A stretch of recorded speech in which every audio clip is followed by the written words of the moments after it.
I don't know who needs to hear this, but fat loss and weight loss are not the same thing. Quick show of hands, who has ditched a diet because they hopped on the scale and didn't see any change whatsoever, even though their clothes were fitting better?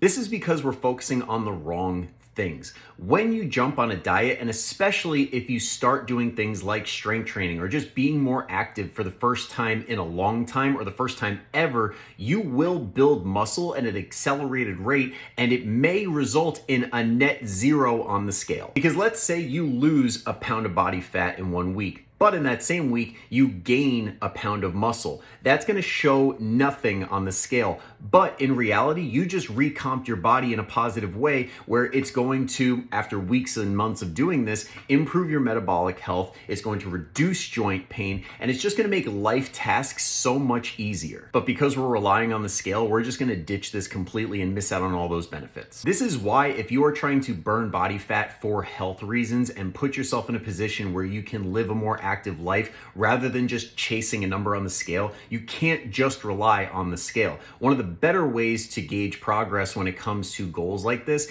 is body circumference measurements. Things like your neck, your waist, your hips in the trunk area. And along with that, you can pay attention to things like your workouts. Are you lifting more weight? Are you doing more repetitions? Are you able to do more sets overall? Because if you're able to do more week after week after week, you can assume you are building that muscle. And along with the measurements and tracking your weights, you can also gauge your biofeedback. Things like your energy levels, how much better you're sleeping, how much better you are at handling stress and things like that. Because at the end of the day, we're not chasing these numbers just to see something on the scale. We're trying to improve your life in a meaningful way.